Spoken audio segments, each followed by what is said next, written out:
بسم الله الرحمن الرحيم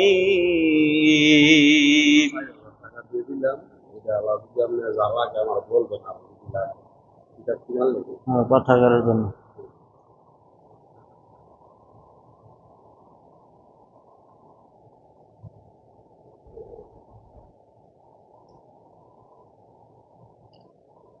إن أول بيت وضع للناس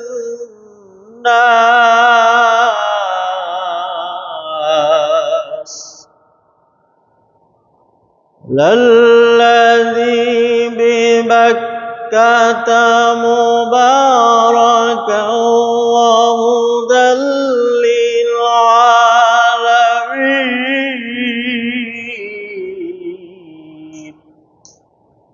صدق الله العظيم মুসলমান ভাইয়েরা আমার, আমাদের আলোচনা চলতেছিল আল্লাহ সুবহানাহু ওয়া তাআলা মক্কার সম্মানিত শহরকে আল্লাহ তাআলা বিশ্বের মিডলে রেখেছেন।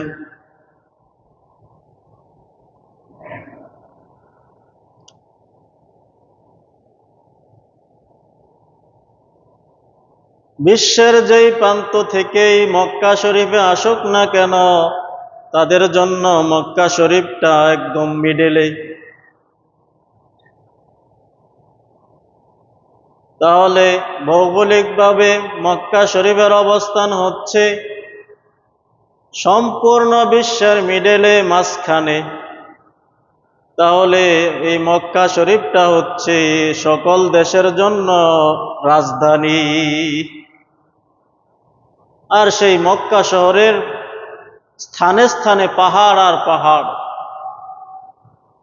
অন্যান্য দেশের পাহাড়গুলো হচ্ছে মাটির, আর মক্কা শরীফের পাহাড়গুলো হচ্ছে পাথরের, বিরাট বিরাট পাথরের পাহাড়।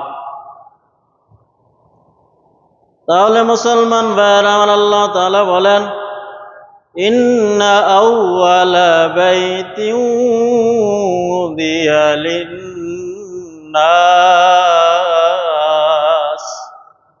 নিশ্চয় সর্বপ্রথম ঘর উযিয়া লিন-নাস, যেই ঘরকে বানানো হয়েছে, নির্মাণ করা হয়েছে, গঠন করা হয়েছে, তৈরি করা হয়েছে লিন-নাসি, মানব জাতির ইবাদতের জন্য, ইবাদতগাহ হিসাবে। লাল্লাযী বিবাক্কাতা, আর সেই ঘরটা বাক্কায় অবস্থিত। সেই মক্কা শহরের মধ্যে যেই ঘর আল্লাহ তাআলা নির্মাণ করেছেন, সেই ঘরটা বাক্কায় অবস্থিত। মুসলমান ভাইয়েরা আমার, কোরআন শরীফে মক্কা শরীফের নাম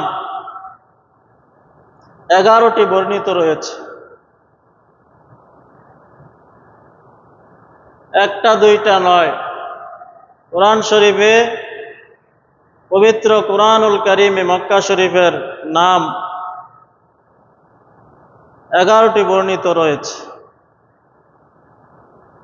এক নম্বরে মক্কা শরীফের পূর্ববর্তী নাম ছিল বাক্কা, যেটা আমরা সূরা আলে ইমরানের 96 নং আয়াত থেকে তেলাওয়াত করলাম।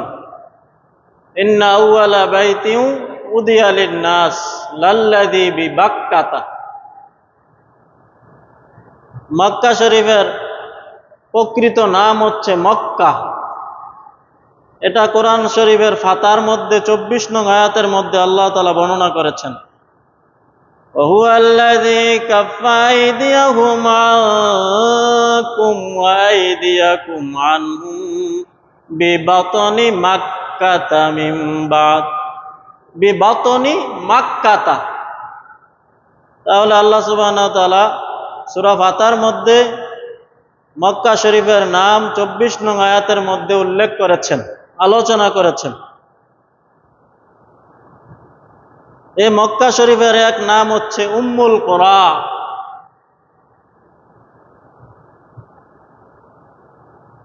তাহলে মুসলমান ভাইরা আমার,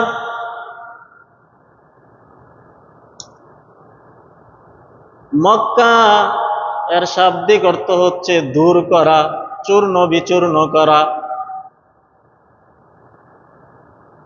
এখানে যত বাহাদুরি আসুক না কেন, যত বড় রাজা বাদশাহী এই মক্কা শরীফের মধ্যে হেডেমগিরি দেখানোর জন্য আসলে আল্লাহ তাআলা তাহার হেডেমগিরিকে চূর্ণ বিচূর্ণ করে দেন। আল্লাহ তাআলা তার অহংকারকে, দম্ভকে চূর্ণ বিচূর্ণ করে দেন, দূর করে দেন।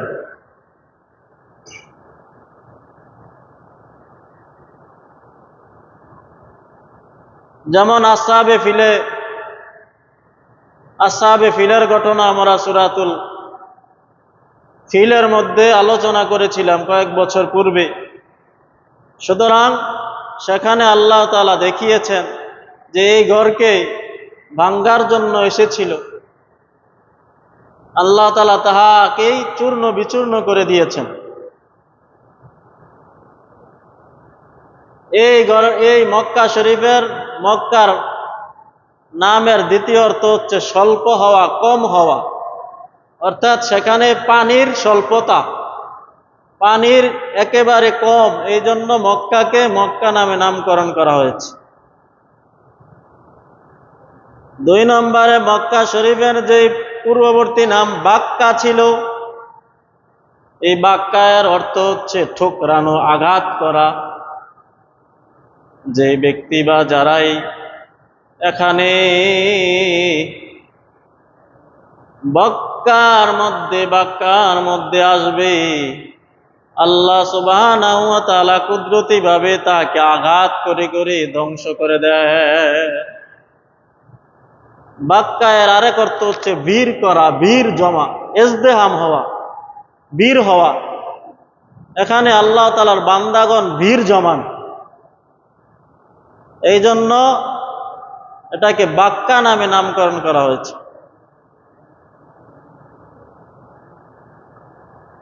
মক্কা শরীফের আরেক নাম হচ্ছে উম্মুল কুরা। কুরা অর্থ শহর, গ্রাম। উম্মুন অর্থ মা, মূল, প্রধান। অর্থাৎ শহরগুলোর মধ্যে প্রধান শহর হচ্ছে মক্কা শরীফ। এই জন্য উম্মুল কুরা নামকরণ করা হয়েছে।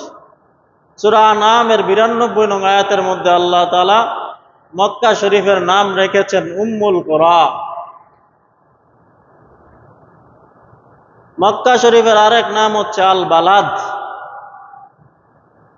লা উকসিমু বিহাযাল বালাদ ওয়া আনতা ইল্লুম বিহাযাল বালাদ।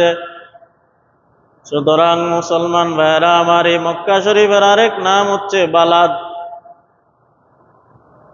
এই মক্কা শরীফের আরেক নাম হচ্ছে বালাদুল আমিন। যেমন আল্লাহ তাআলা সূরা 3-এর মধ্যে বলেন, ওয়াত-তিনি ওয়াজ-যাইতুন ওয়া তুরি সিনিনা ওয়া হাযাল বালাদিল আমিন। এটা হচ্ছে পবিত্র শহর, নিরাপত্তার শহর। ওয়া হাযাল বালাদুল আমিন, এই পবিত্র শহর হচ্ছে নিরাপদ শহর। এই শহরের আরেক নাম হচ্ছে আল বালদা। সূরা নামাল 91 নং আয়াতের মধ্যে আল্লাহ তাআলা উল্লেখ করেছেন আল বালদা।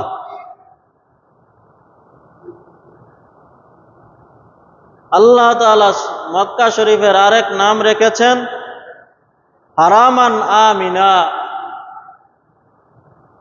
সূরা কাসাসের 57 নং আয়াতের মধ্যে আল্লাহ তাআলা আলোচনা করেছেন হারামান আমিনা। মক্কা শরীফের আরেক নাম হচ্ছে ওয়াদি, উপত্যকা। ইব্রাহিম আলাইহিস সালাম যখন দোয়া করেছিলেন, হে আমার আল্লাহ, রব্বানা, হে আমার প্রতিপালক, আমি এই জনমানবহীন শহরে উপত্যকায় আমি আমার স্ত্রী এবং আমার ছেলেকে রেখে যাচ্ছি। ওয়াদিজি জারইন ইনদা বাইতিকাল হারাম, সম্মানিত ঘরের সম্মুখে আমি আমার সন্তান দিকে আমার স্ত্রীকে রেখে যাচ্ছি, যেখানে ঘাস নাই, তরুলতা নাই, পানি নাই, মানব শূন্য।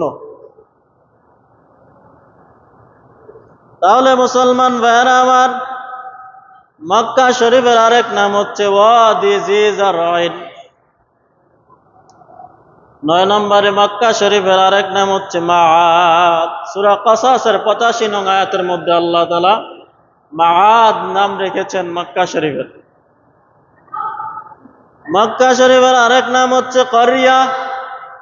সূরা মুহাম্মাদের 13 নং আয়াতের মধ্যে আল্লাহ তাআলা মক্কা শরীফের এক নামকরণ করেছেন করিয়া। মক্কা শরীফের আরেক নাম হচ্ছে মসজিদে হারাম। সুবহানাল্লাযী আসরা বিআবদিহি লাইলাম মিনাল মসজিদিল হারাম। আল্লাহ সুবহানাহু ওয়া তাআলা এই 11টি নাম কুরআনুল কারীমে মক্কা শরীফের নামে নামকরণ করেছেন। 11টি নামে মক্কা শরীফকে নামকরণ করেছেন। মুসলমান ভাইরা আমার, আর আল্লাহ সুবহানাহু ওয়া তাআলা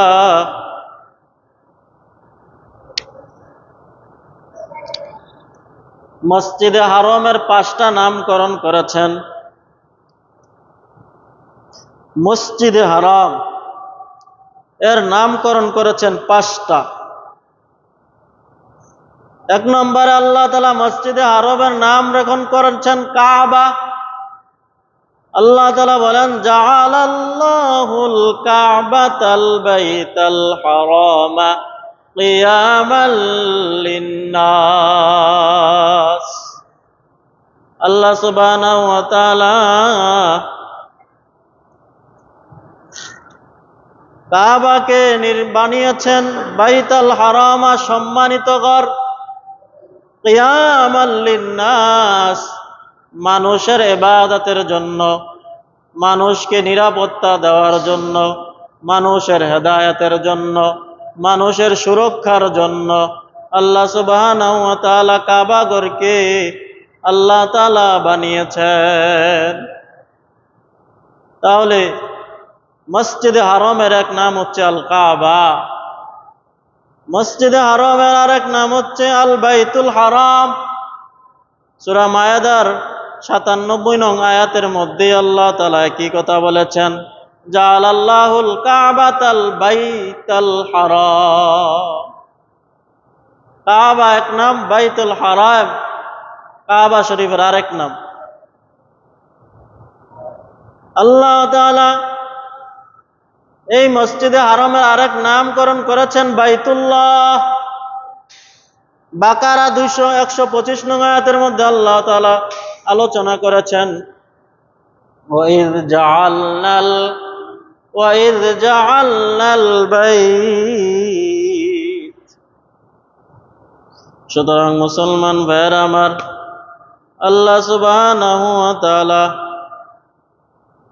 124 নং আয়াতের মধ্যে আলোচনা করেন ওয়াইয জাআলনাল বাইতা মাসাবাতাল লিন্নাসি ওয়া আমনা। সূরা বাকারা 124 নং আয়াতের মধ্যে আল্লাহ সুবহানাহু ওয়া তাআলা মসজিদে হারামের নামকরণ করেছেন বাইতুল্লাহ। 4 নম্বরে মসজিদে হারামের নাম হচ্ছে বাইতুল আতিক, মর্যাদাপূর্ণ ঘর, প্রাচীনতম ঘর, সম্মানিত ঘর, পুরাতন ঘর। ওয়ালিয়াতাওয়াফু বিবাইতিল আতিক, তোমরা বাইতুল আতিকের তাওয়াফ করো। সূরা হজের 29 নং আয়াতের মধ্যে আল্লাহ তাআলা মসজিদে হারামের নামকরণ করেছেন বাইতুল আতিক, ওয়াল ইয়াতাওয়াফু বিল বাইতিল আতিক। আল্লাহ তাআলা মসজিদে হারামের আরেক নামকরণ করেছেন কিবলা। বাকারা 144 নং আয়াতের মধ্যে আল্লাহ তাআলা মসজিদে হারামের নামকরণ করেছেন কিবলা, অর্থাৎ বিশ্বের সকল মানুষই এই বাইতুল্লাহর দিকে রুখ করে মুখ করে নামাজ পড়ে, এই জন্য এই মসজিদের নামকরণ করা হয়েছে কিবলা। তাহলে মুসলমান ভাইরা আমার, মক্কা শরীফের নাম আমরা কোরআন থেকে জানতে পারলাম। কোরআনের মধ্যে 11 স্থানে মক্কা শরীফের 11টা নাম আল্লাহ তাআলা আলোচনা করেছেন, এবং কোরআন শরীফে আল্লাহ তাআলা কাবার নামকরণ করেছেন 5টি। সুতরাং মুসলমান ভাইয়েরা আমার, আল্লাহ তাআলা বলেন, ইন্না আউওয়ালা বাইতিন উযিয়া লিন-নাস,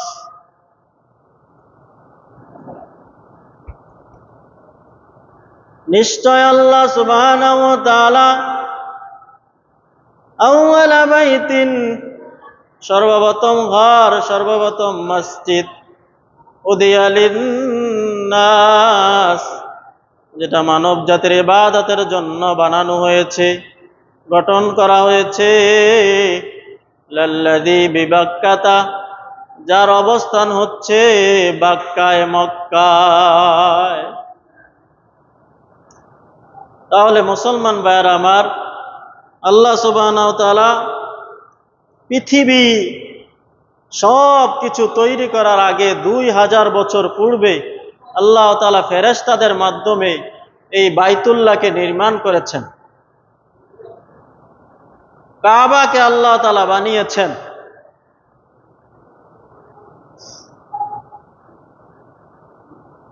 প্রত্যেকটা আসমানের মধ্যে কাবার মতো একটি আল্লাহ তাআলার ঘর আছে, যেগুলাকে বলা হয় বাইতুল মামুর। সেই বাইতুল মামুর গুলোর মধ্যে প্রত্যেক দিন 70,000 ফেরেশতা আল্লাহ তাআলার ইবাদতের মধ্যে রত থাকে, মগ্ন থাকে, মশগুল থাকে।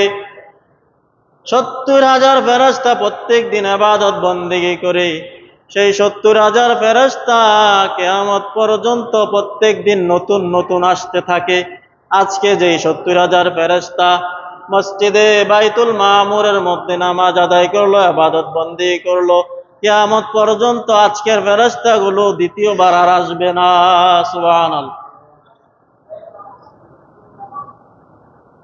সমগ্র পৃথিবী জুড়ে ছিল পানি আর পানি, সমগ্র বিশ্ব জুড়ে কিছুই ছিল না। আল্লাহ তাআলা ফেরেশতাকে নির্দেশ দিলেন, ও আমার ফেরেশতা জিবরাইল, আমি দুনিয়ার মধ্যে এই মসজিদে বাইতুল মামুরের মধ্যে একটি ঘর বানাতে চাই। সুতরাং আল্লাহ তাআলা জিবরাইল আলাইহিস সালাম সহ ফেরেশতাদেরকে নির্দেশ দিলেন। সর্বপ্রথম ফেরেশতারা আসলেন, এসে সমগ্র বিশ্বের মধ্যে মিডল এই মক্কা শরীফের মধ্যে আল্লাহ তাআলার ফেরেশতারা দেখলেন সমগ্র বিশ্বে শুধু পানি আর পানি। এগুলোকে একত্রিত পানিগুলোকে এরকম ভাবে যখন একত্রিত করেন, এগুলো বুদবুদ আকারে তৈরি হলো। ফেনাগুলো আস্তে আস্তে বুদবুদ তৈরি হলো। বুদবুদ গুলোকে আস্তে আস্তে একটা ইটের আকার ধারণ করলেন। সেখান থেকে সর্বপ্রথম মাটি তৈরি করা হলো। সর্বপ্রথম ফেরেশতারা এই ঘরকে, আল্লাহ তাআলার ঘরকে তৈরি করলেন। তারপরে যখন আদম আলাইহিস সালামকে আল্লাহ তাআলা বানালেন, হাওয়া আলাইহিস সালামকে বানালেন। আদম এবং হাওয়া আলাইহিস সালাম আল্লাহ তাআলা দুইজনকে দুনিয়ার মধ্যে প্রেরণ করলেন, পাঠালেন। একজনকে আদম আলাইহিস সালামকে পাঠালেন শ্রীলঙ্কার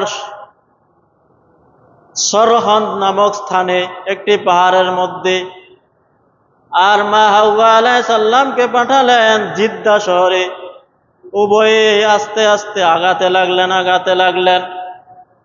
হাঁটতে হাঁটতে উভয়ে বাইতুল্লাহর শহর আরাফে গিয়ে পরিচয় লাভ করলেন। উভয় আস্তে আস্তে হাঁটতে হাঁটতে আরাফাতের ময়দানে উভয় একত্রিত হলেন, উভয়ের পরিচয় ঘটল। এই জন্য আরাফাকে আরাফা নামকরণ করা হয়েছে, চেনা জানা, পরিচয় লাভ করা। আরাফাতের অর্থ হচ্ছে চেনা জানা, পরিচয় লাভ করা। সুতরাং এই আরাফাতের ময়দানে আল্লাহ সুবহানাহু ওয়া তাআলা উভয়কে একত্রিত করলেন। সুতরাং আল্লাহ তাআলা সাইয়্যিদুনা আদম আলাইহিস সালামকে নির্দেশ দিলেন, হে আদম, আমি ফেরেশতাদের মাধ্যমে একটি ঘর বানিয়েছি, বাইতুল্লাহ, কাবা, মসজিদে হারাম, মসজিদে আতিক, বাইতুল আতিক, কিবলা। সুতরাং তুমি এই ঘরটাকে পূর্ণ নির্মাণ করো। তারপরে আল্লাহ তাআলা আদম আলাইহিস সালামকে দিয়ে দ্বিতীয়বারের মতো বাইতুল্লাহকে, যে বাইতুল্লাহ মাটির সাথে লেগে গিয়েছিল, পাথরগুলো দূর হয়ে গিয়েছিল, সেই বাইতুল্লাহকে সাইয়্যিদুনা আদম আলাইহিস সালাম দ্বিতীয়বারের মতো নির্মাণ করেন। সুতরাং এই ঘর সর্বপ্রথম ফেরেশতারা নির্মাণ করেন, বানান, তারা তাওয়াফ করেন। তারপরে এই ঘরের বিলুপ্তি ঘটলে সাইয়্যিদুনা আদম আলাইহিস সালাম এই ঘর বানান, নির্মাণ করেন, এই ঘরের হজ করেন, এই ঘরের তাওয়াফ করেন। তারপরে নূহ আলাইহিস সালামের বন্যার সময় আল্লাহ সুবহানাহু ওয়া তাআলা বাইতুল্লাহকে আল্লাহ তাআলা চতুর্থ আসমানে উঠিয়ে নিয়ে যান। চতুর্থ আসমানে আল্লাহ সুবহানাহু ওয়া তাআলা বাইতুল্লাহকে উঠিয়ে নিয়ে যান।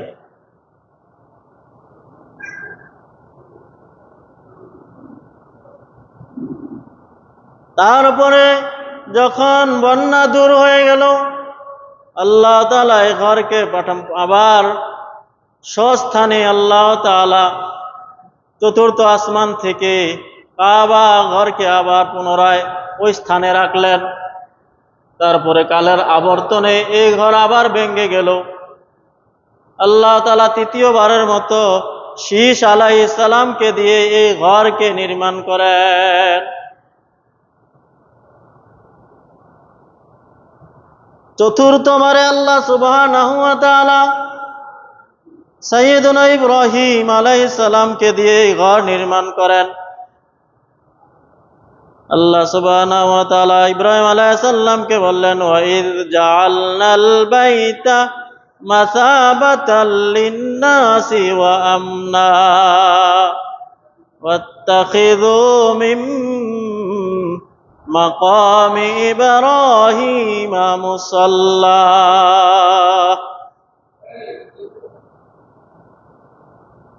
وعهدنا إلى إبراهيم وإسماعيل أن طهر بيتي للطائفين।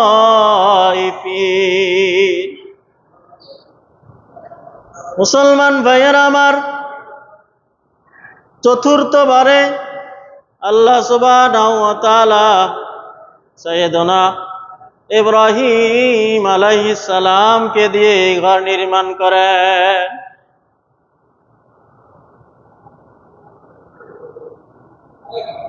এই সাইয়্যিদুনা ইব্রাহিম আলাইহিস সালাম যখন এই দরাদমে আসেন, তখন ছিল মূর্তির ইবাদতের জয় জয়কার। সনাম বা মূর্তির ইবাদতের জয় জয়কার। আল্লাহ নেওয়ার মতো কেউ ছিল না, সকলেই মূর্তির ইবাদত করত। বিশেষ করে ইব্রাহিম আলাইহিস সালাম যেই পিতার মাধ্যমে দুনিয়ার মধ্যে এসেছেন, সেই পিতাই ছিল মূর্তির পাহারাদার। তাহার পিতার নাম ছিল আজর অথবা তারিখ।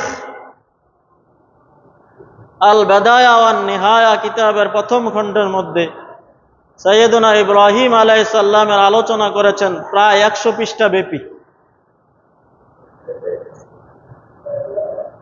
ইব্রাহিম আলাইহিস সালামের আলোচনা সূরাতুল বাকারার মধ্যেই 12 জায়গার মধ্যে এসেছে।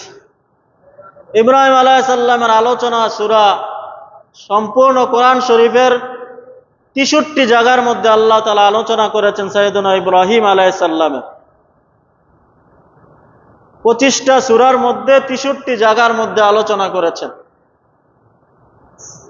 আল্লাহ সুবহানাহু ওয়া তাআলা ইব্রাহিম আলাইহিস সালাম থেকে একটা নয়, দুইটা নয়, 30টারও উপরে পরীক্ষা নিয়েছেন। প্রত্যেকটা পরীক্ষায় তিনি পরিপূর্ণভাবে, পূর্ণাঙ্গভাবে কামিয়াব হয়েছেন, পাশ করেছেন। সুবহানাল্লাহ। وَإِذِ ابْتَلَى إِبْرَاهِيمَ رَبُّهُ بِكَلِمَاتٍ فَأَتَمَّهُنَّ। আল্লাহ সুবহানাহু ওয়া তাআলা যখন ইব্রাহিম আলাইহিস সালাম থেকে পরীক্ষা নিলেন, وَإِذِ ابْتَلَى إِبْرَاهِيمَ رَبُّهُ, যখন ইব্রাহিমকে তার প্রতিপালক পরীক্ষা করলেন, বিকালিমাতিন, অনেকগুলা কালিমার মাধ্যমে, বাক্যের মাধ্যমে, ফাতাম্মাহুন্না, তিনি প্রত্যেকটা পরীক্ষায় পুরোপূর্ণভাবে, পূর্ণাঙ্গভাবে তিনি কামিয়াব হলেন, পাশ করলেন। ইতমাম পরিপূর্ণভাবে পাশ করা, পূর্ণাঙ্গভাবে পাশ করলেন।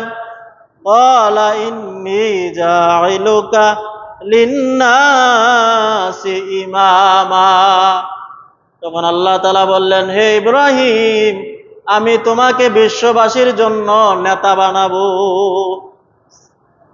ক্বালা ইন্নী, নিশ্চয় আমি, জাইলুকা, তোমাকে বানাবো, লিন্নাসি, মানব জাতির জন্য, ইমামান, নেতা বানাবো। আর সেই নামেই বিশ্ববাসীর নামকরণ করব। ওয়াইন্নী সাম্মাইতু, আমি নামকরণ করব, আমি নামকরণ করব, হুয়া সাম্মাকুম ইব্রাহিম, হুয়া সাম্মাকুমুল মুসলিমিন, আমি মুসলিম নামে সকলকে নামকরণ করব, আর সেই মুসলিমের পিতা বানাবো আমি তোমাকে, হে ইব্রাহিম। হুয়া সাম্মাকুমুল মুসলিমিন মিল্লাতা আবিকুম ইব্রাহিম, এই ইব্রাহিম, আমি তোমাকে মিল্লাতের পিতা বানাবো, আর সেই মিল্লাতের নাম হচ্ছে হুয়া সাম্মাকুমুল মুসলিমিন। সুতরাং মুসলমান ভাইয়েরা আমার, আমরা যে মুসলমান, সেই মুসলমান নামটা আল্লাহ তাআলা ইব্রাহিম আলাইহিস সালামের মাধ্যমে আমাদেরকে দান করেছেন। আর সেই মিল্লাতের পিতা হচ্ছে ইব্রাহিম। জাতির পিতা ইব্রাহিমে কোরআনেতে আছে, তোমার পিতা জাতির পিতা কোন বিধানে আছে? সুতরাং মুসলমান ভাইয়েরা আমার, মিল্লাতের পিতা হচ্ছে ইব্রাহিম আলাইহিস সালাম। কেন হলেন? তিনি একটা নয়, দুইটা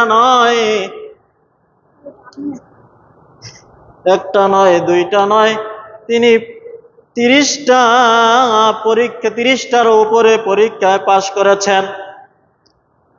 সেই পরীক্ষাগুলো আমরা গত 2-1 বছর আগে আমরা আলোচনা করেছিলাম। সুতরাং মুসলমান ভাইয়েরা আমার, সাইয়েদনা ইব্রাহিম আলাইহিস সালাম বলেছিলাম কার ঘরে জন্ম নিয়েছেন? মূর্তির ধারক বাহক তার পিতা, যার নামই হচ্ছে আজর। আজর হচ্ছে একটা মূর্তির নাম। সেই মূর্তিটাকে তিনি বহন করে করে ঘুরতেন, পিঠের মধ্যে বহন করে করে ঘুরতেন, এই জন্য তার নাম হয়ে গেছে আজর, অর্থাৎ মূর্তি রাখনেওয়ালা। মূর্তি নিয়ে নিয়ে ঘুরে, এই জন্য তার নাম, যদিও তারেখ ছিল, কিন্তু মূর্তি নিয়ে নিয়ে ঘুরার কারণে তার নাম হয়ে গেছে আজর, মূর্তির রক্ষক, মূর্তির ধারক বাহক। যেরকম ভাবে আমরা যদি কেউ কলা লয়ে, কলা মাথাত নিয়ে হাঁটে, তখন আমরা তাকে দূর থেকে কি ডাক দেই? এ কলাওয়ালা। যে রিক্সা চালক রিক্সা চালায়, সুতরাং সেই রিক্সার মধ্যে যদি আমি উঠতে চাই, তখন বলি হে রিক্সা চালক, হে রিক্সাওয়ালা। এ কলাওয়ালা, সুতরাং সে হচ্ছে আজর মূর্তিওয়ালা। সুতরাং সেই ঘরে ইব্রাহিম আলাইহিস সালাম জন্মগ্রহণ করেছেন। সেই ঘরে জন্মগ্রহণ করে ইমানকে টিকিয়ে রাখা, ইমানের উপর পরিপূর্ণ থাকা, এটাই অনেক কঠিন দুঃসাধ্য বিষয়। তারপরেও আল্লাহ তাআলা একটা নয়, দুইটা নয়, 30টারও বেশি বিষয়ে আল্লাহ তাআলা ইব্রাহিম আলাইহিস সালাম থেকে পরীক্ষা নিয়েছেন। প্রত্যেকটা পরীক্ষায় তিনি পরিপূর্ণ সাকসেসফুল, কৃতকার্য হয়েছেন। সুতরাং মুসলমান ভাইয়েরা আমার, যখন কোনো ক্রমেই সাইয়েদুনা ইব্রাহিম আলাইহিস সালামের সাথে তার কওমের সম্প্রদায় লোকেরা কোনোভাবেই যখন কুলিয়ে উঠতে পারতেছে না, সব ক্ষেত্রে ইব্রাহিম আলাইহিস সালাম কৃতকার্য হয়ে যাচ্ছেন, যা এইভাবেই তারা ইব্রাহিম আলাইহিস সালামকে ধ্বংস করতে চায়, যেভাবেই তারা ইব্রাহিম আলাইহিস সালামকে নাকাম করতে চায়, ইব্রাহিম আলাইহিস সালাম কৃতকার্য হয়ে যায়, তারাই নাকাম হন। তখন এক পর্যায়ে ইব্রাহিম আলাইহিস সালামকে আগুনে নিক্ষেপ করলেন। ইব্রাহিম আলাইহিস সালামের পিতা ছিল সেই আগুনে পালানোর মধ্যে প্রধান। সুতরাং মুসলমান ভাইয়েরা আমার, যদি আব্বা নিজেই আগুনে ফালানোর জন্য প্রধান হয়, তাহলে এখানে সেই সন্তানের কত দুঃখ, কত কষ্ট। সুতরাং ইব্রাহিম আলাইহিস সালামের কষ্ট হচ্ছে, আব্বা আপনি আমাকে জন্ম দিয়ে আপনি আমাকে আগুনে নিক্ষেপ করলেন। যখন সাইয়েদনা ইব্রাহিম আলাইহিস সালামকে আগুনে নিক্ষেপ করা হলো, সাথে সাথে জিবরাইল আলাইহিস সালাম এসে বললেন, হে ইব্রাহিম, আপনার কি কোনো সাহায্যের প্রয়োজন আছে নাকি? তখন ইব্রাহিম আলাইহিস সালাম বললেন, হে জিবরাইল, যে মালিক আমাকে বানিয়েছেন সেই মালিক কি আমাকে দেখতেছে না? তোমার সাহায্যের কোনো প্রয়োজন আমার নেই, বরং আমার মালিক আল্লাহ তাআলাই আমার জন্য সাহায্যকারী হিসাবে যথেষ্ট। হাসবি আল্লাহ, আল্লাহ তাআলাই আমার জন্য যথেষ্ট।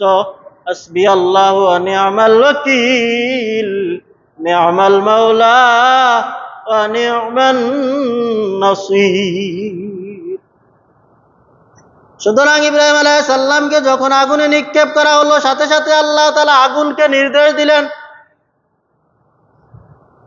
কুলনা ইয়া নারু কুনি বারদাহু ওয়া সালামান আলা ইব্রাহিম। হে আগুন, তুমি আমার ইব্রাহিমের জন্য শান্তিদায়ক ঠান্ডা হয়ে যাও। এমন ঠান্ডা নয় যেই ঠান্ডাটা কষ্টদায়ক, এমন গরম নয় যেই গরমটা কষ্টদায়ক, বরং আমার ইব্রাহিমের জন্য তুমি শান্তিদায়ক ঠান্ডা হয়ে যাও। সুবহানাল্লাহ।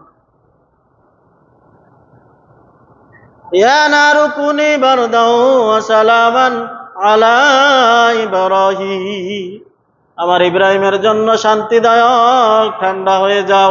সুতরাং যখন ইব্রাহিমের জন্য এই আগুন হয়ে গেল ফুলবাগান, জান্নাত, তখন কাফেররা বলতেছে, হে আগুন, তোর দাহিকা শক্তি কি হারিয়ে ফেলেছিস?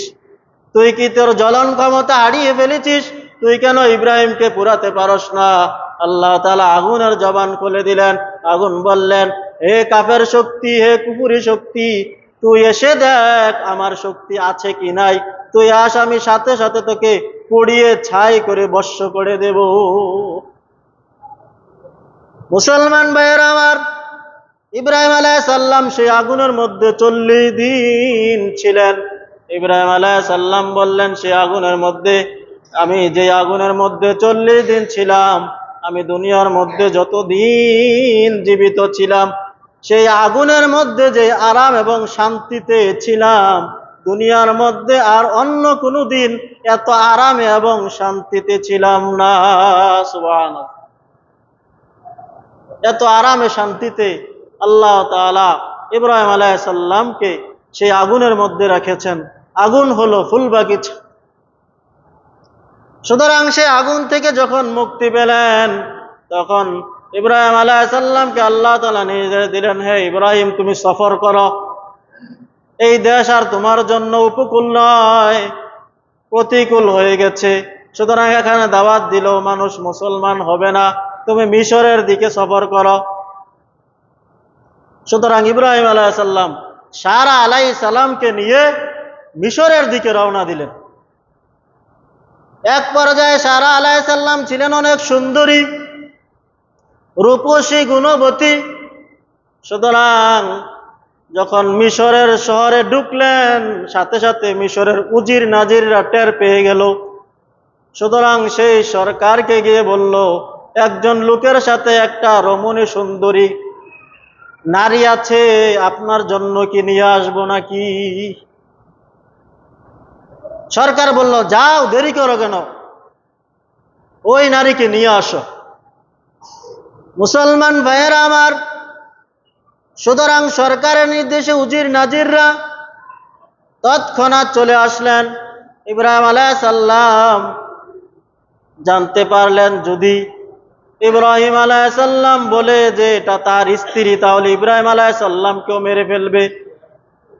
আর যদি ইব্রাহিম আলাইহিস সালাম বলে যে এটা তার বোন, তাহলে সেটাকে মারবে না। এই জন্য ইব্রাহিম আলাইহিস সালাম বললেন, যদি তোমাকে জিজ্ঞাসা করে যে আমি তোমার কি লাগে, তখন বলবা আমার সম্বন্ধ হচ্ছে ভাই বোন। ইন্নামাল মুমিনুনা ইখওয়া, সকল মুমিন হচ্ছে ভাই ভাই। ইন্নামাল মুসলিমুনা ইখওয়াতুন, নিশ্চয়ই মুসলমান, যারা মুসলমান ইমানদার তারা সকলেই ভাই এবং বোন। সেই হিসাবে ইব্রাহিম আলাইহিস সালাম বললেন, যদি বাদশা জিগায় যে তোমার সাথে যে লোকটা আছে সেই লোকটাকে তোমার কি হয়, তখন ইব্রাহিম আলাইহিস সালাম বললেন, তুমি বলবা আমার ভাই হয়। এখানে ইব্রাহিম আলাইহিস সালাম একটু কৌশল অবলম্বন করলেন। সুতরাং মুসলমান ভাইয়েরা আমার, ইব্রাহিম আলাইহিস সালামকে রেখে তার স্ত্রীকে নিয়ে গেলেন বাদশার দরবারে। বাদশার দরবারে নিয়ে গেলেন। বাদশাহ যখন তাহাকে চরিতার্থ করার জন্য, তার কামরিপু চাহিদা পূর্ণ করার জন্য তাহার দিকে আগালেন, সাথে সাথে আল্লাহ তাআলা তার সম্পূর্ণ শরীরকে অবশ করে দিলেন। সুবহানাল্লাহ। সম্পূর্ণ শরীরকে অবশ করে দিলেন, জমিয়ে দিলেন। তখন সারা আলাইহিস সালাম আল্লাহ তাআলার কাছে দোয়া করতে লাগলেন, আল্লাহ, যদি এই অবস্থা থাকে তাহলে বাদশার লোকেরা আমাকে দোষারোপ করবে, বাদশার লোকেরা আমাকে দোষারোপ করবে। সুতরাং আল্লাহ, তুমি তাকে সুস্থ করে দাও। এই দোয়ার প্রতিফলে আল্লাহ সুবহানাহু ওয়া তাআলা বাদশাকে সুস্থ করে দিলেন। বাদশাহ সুস্থ হয়ে আবার সারা আলাইহিস সালামের দিকে আবার হাত বাড়ালেন। মানুষ যখন বিপদে পড়ে তখন আল্লাহ সুবহানাহু ওয়া তাআলাকে স্মরণ করে, আর যখন বিপদ থেকে উদ্ধার হয়ে যায় তখন কে কি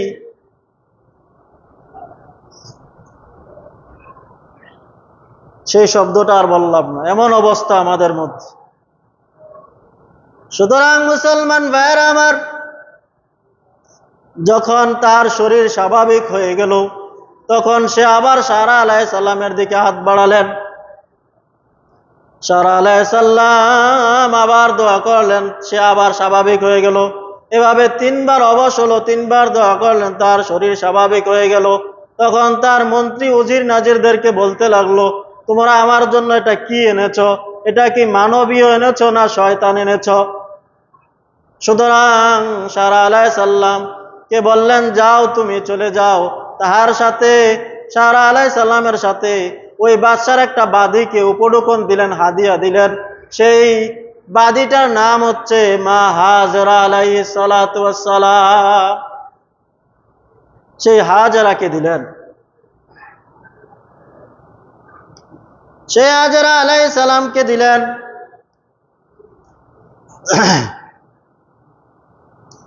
মুসলমান ভাইরা আমার, সে হাজেরা আলাইহিস সালামকে যখন দেওয়া হলো, তখন হাজরা আলাইহিস সালামকে নিয়ে তিনি মিশরের শহরে অবস্থান করতে লাগলেন। হাজরা আলাইহিস সালামকে সারা আলাইহিস সালাম যখন বৃদ্ধ হয়ে গেলেন, তখনও তাহার কোনো সন্তান হচ্ছে না, তাহার কোনো সন্তান হচ্ছে না। এই জন্য সারা আলাইহিস সালাম হাজরা আলাইহিস সালামের সাথে ইব্রাহিম আলাইহিস সালামের বিবাহ দিয়ে দিলেন। সুতরাং ইব্রাহিম আলাইহিস সালাম যখন বিবাহ করলেন মা হাজরা আলাইহিস সালামকে, মা হাজরা আলাইহিস সালামকে বিবাহ করার সাথে সাথে দেখা গেল কিছুদিন যেতে কি না যেতে মা হাজরা আলাইহিস সালামের এরকম ভাবে গর্ভে আল্লাহ তাআলা সন্তান দিয়ে দিলেন, তাহার পেট একটু উঁচু উঁচু দেখা যাচ্ছে। তখন সারা আলাইহিস সালামের ভিতরে এরকম ভাবে হিংসা জেগে বসলো যে কিরে, আমার এত বছর হয়ে গেল, আমার আল্লাহ তাআলা আমাকে কোনো সন্তান দিলেন না, তাহাকে আল্লাহ তাআলা সন্তান দিচ্ছেন, এটা হিংসা এসে গেল। সুতরাং সে হিংসা বশবর্তীতে মা হাজরা আলাইহিস সালামের সাথে খারাপ আচরণ শুরু করলেন। হাজরা আলাইহিস সালাম যখন বুঝতে পারলেন, তখন তিনি তার পেটের মধ্যে যাতে উঁচা না বোঝা যায় এই জন্য একটা বন্ধনী বাঁধলেন, যেটাকে আমরা কাইতন বলে থাকি। সুতরাং সর্বপ্রথম মা হাজরা আলাইহিস সালামই পেটের মধ্যে এরকম ভাবে বন্ধনী বাঁধলেন। মুসলমান ভাইয়ের আমার, যখন এই অবস্থা হয়ে গেল, তখন আল্লাহ তাআলা নির্দেশ দিলেন, হে ইব্রাহিম, তুমি হাজরাকে মক্কার বাইতুল কাবার সম্মুখে রেখে আসো। হাজরা আলাইহিস সালামকে ওয়াদিউল কুরার মধ্যে তুমি রেখে আসো। সুতরাং এখানে থাকার কোনো প্রয়োজন নেই। সুতরাং মুসলমান ভাইয়েরা আমার, আল্লাহ সুবহানাহু ওয়া তাআলা নির্দেশে ইব্রাহিম আলাইহিস সালাতু ওয়াস সালাম মা হাজরা আলাইহিস সালামকে মরুভূমির মধ্যে, যেখানে গাছ নাই, পালা নাই, তরুলতা নাই, পানি নাই, খাবারের কোনো কিছু নাই, শুধু মরুভূমি আর মরুভূমি, পাথর আর পাথর, সেই জায়গার মধ্যে রেখে সাইয়েদনা ইব্রাহিম আলাইহিস সালাম মিশরের দিকে রওনা দিচ্ছেন। মা হাজরা আলাইহিস সালাম বলতেছেন, হে আমার প্রিয়তম স্বামী, আমাদেরকে এই মরুভূমির মধ্যে রেখে আপনি কোথায় চলে যাচ্ছেন? এই মরুভূমির মধ্যে রেখে আপনি কোথায় চলে যাচ্ছেন? তখন আল্লাহ সুবহানাহু ওয়া তাআলা বললেন, হে ইব্রাহিম, তুমি উত্তর দিয়ে দাও। মা হাজরা বললেন, যদি আল্লাহ তাআলার পক্ষ থেকে এই নির্দেশ হয়ে থাকে তাহলে আমি আপনাকে কিছুই বলবো না। আল্লাহ তাআলা আমাদেরকে রক্ষা করবেন, সাহায্য করবেন, হেফাজত করবেন। সুতরাং ইব্রাহিম আলাইহিস সালাম বললেন, হ্যাঁ, আল্লাহ সুবহানাহু ওয়া তাআলার নির্দেশেই আমি তোমাকে এই মরুভূমির মধ্যে রেখে যাচ্ছি। তখন মা হাজরা আলাইহিস সালাম বললেন, যদি আল্লাহ তাআলার নির্দেশেই আপনি এই মরুভূমির মধ্যে আমাদেরকে রেখে যান তাহলে আমার কোনো প্রশ্ন আর নাই। সুবহানাল্লাহ। যদি আল্লাহ তাআলার নির্দেশে আপনি এখানে আমাদেরকে মরুভূমির মধ্যে রেখে যান তাহলে আমাদের আর কোনো প্রশ্ন নেই। সুতরাং মুসলমান ভাইয়েরা আমার, সেই মরুভূমির মধ্যে রেখে ইব্রাহিম আলাইহিস সালাম মিশরের দিকে রওনা হলেন। যাওয়ার পথে মাত্র এক কলস পানি দিয়ে গেলেন, কিছু খেজুর দিয়ে গেলেন। কিছুদিন পরে যখন পানিও শেষ হয়ে গেল, খেজুরও শেষ হয়ে গেল, এই পানি এবং খেজুর যখন শেষ হয়ে গেল, তখন মা হাজরা আলাইহিস সালাম কি করবেন, পেরেশান। স্তন শুকিয়ে গেছে, দুধ নেই। সুতরাং উভয়ে মৃত্যুর কোলে ঢলে পড়বে নাকি। আল্লাহ তাআলার কাছে সাহায্য চাওয়ার জন্য তিনি একবার সাফার দিকে রওনা দিচ্ছেন, সাফার পর্বতে উঠছেন, আর একবার এখান থেকে আবার সন্তানের কাছে আসছেন। দেখেন যে সন্তান কি আছে, সুস্থ আছে কিনা, না সন্তান মারা গেছে। সন্তানের কাছে আসলেন, আবার তিনি মারওয়ার দিকে রওনা দিলেন। আল্লাহ তাআলা বলেন, ইন্নাস সাফা ওয়াল মারওয়াতা মিন শাআইরিল্লাহ। মুসলমান ভাইয়েরা আমার, মা হাজেরা আলাইহিস সালাম সন্তানকে কিভাবে রক্ষা করবেন? পানি নেই, খেজুর নেই, যা দিয়ে গেছে সব শেষ হয়ে গেছে। আল্লাহ তাআলার কাছে সাহায্যার্থে তিনি একবার সাফার দিকে রওনা দেন, সন্তানের কাছে আসেন, আবার মারোয়ার দিকে রওনা দেন, আবার সন্তানের কাছে আসেন। এভাবে 7টা চক্কর দিয়েছেন। সেই 7 চক্কর আল্লাহ তাআলা এমন পছন্দ করেছেন, যেটা হাজীদের জন্য আল্লাহ তাআলা সুন্নাহ করে দিয়েছেন, ওয়াজিব করে দিয়েছেন। সুবহানাল্লাহ। 7 বার চক্কর দিলেন। 7 চক্করে এসে মা হাজেরা আলাইহিস সালাম 7 চক্করের পরে মা হাজেরা আলাইহিস সালাম সন্তানের কাছে আসলেন। তারপরে দেখলেন একটু অদূরেই জিবরাইল আলাইহিস সালাম তার পাখা দ্বারা মাটির মধ্যে আঘাত করছেন। সুবহানাল্লাহ। বুখারী শরীফের 3364 এবং 65 নং কিতাবুল আম্বিয়ার মধ্যে দীর্ঘ হাদিস আল্লাহ তাআলার হাবিব বর্ণনা করেছেন। আল বাদায়া ওয়ান নিহায়ার মধ্যে আল্লামা ইমাম কাসির দীর্ঘভাবে আলোচনা করেছেন। মক্কা শরীফের ইতিকথার মধ্যে আলোচনা করেছেন। মসজিদে হারামাইন এর কিতাবের মধ্যে আলোচনা এসেছে। মুসলমান ভাইয়েরা আমার, জিবরাইল আলাইহিস সালাম তার পাখা দিয়ে আঘাত করলেন, সেই আঘাতে জমজম কূপ তৈরি হলো। সুবহানাল্লাহ। সুতরাং মা হাজেরা আলাইহিস সালাম এসে বলতে লাগলেন, জম জম জম, অর্থাৎ পানি একত্রিত হ, পানি জমা হ, পানি ছড়িয়ে ছিটিয়ে যাস না। তিনি বাদ দিলেন। বাদ দেওয়ার কারণে পানি একটা কূপে পরিণত হয়ে গেলেন। সেই জমজমের পানি তিনি নিজে পান করলেন, সন্তানকে পান করালেন। আল্লাহ তাআলার হাবিব বলেন, যদি এই কূপকে মা হাজেরা আলাইহিস সালাম বাদ না দিতেন, তাহলে এই কূপের পানি সম্পূর্ণ দেশের মধ্যে ছড়িয়ে যেত। সুবহানাল্লাহ। ঝর্ণায় পরিণত হয়ে যাইত।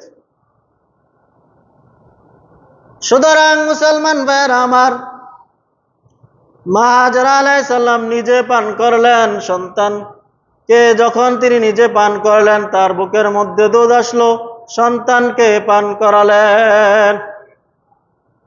এভাবে একটা নয়, দুইটা নয়। মক্কা শরীফের ইতিকথা আখবারুল মক্কা কিতাবের মধ্যে জমজমের 35টা নাম এসেছে।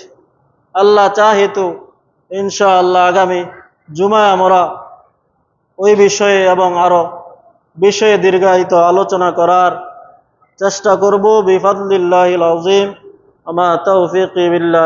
আল্লাহ তাআলা আমাদের সকলকে এই সংক্ষিপ্ত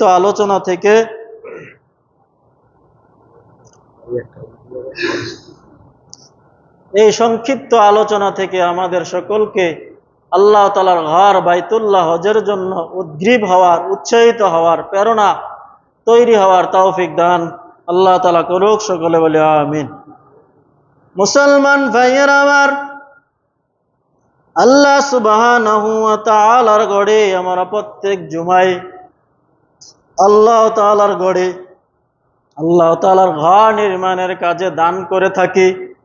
সুতরাং আজকের জুমায় কে আছেন আল্লাহ তাআলার ঘরে দান করার জন্য? আমার এক যুবক ভাই, তার সন্তান হসপিটালে ভর্তি আছেন। তার সন্তানের জন্য দোয়া চেয়ে 500 টাকা নগদ দান করেছেন। আল্লাহ তাআলার বান্দার এই দানকে কবুল আর নিকলাখ, এই দানকে আল্লাহ তাআলা কবুল আর মঞ্জুর করেন। সকলে বলে আমিন। আল্লাহ রব্বে করিম, আল্লাহ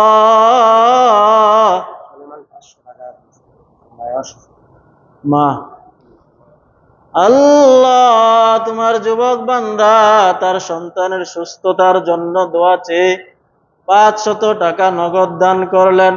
আল্লাহ, তুমি তোমার বান্দার ছোট সন্তানকে পরিপূর্ণ সুস্থতার সাথে, আফিয়াতের সাথে, ঈমান ও আমল সালেহের সাথে নেক হায়াত দান করো। সকলে বলি আমিন। আল্লাহ তার সন্তানটাকে অচিরে সুস্থ করে দেখ, সকলে বলে আমিন।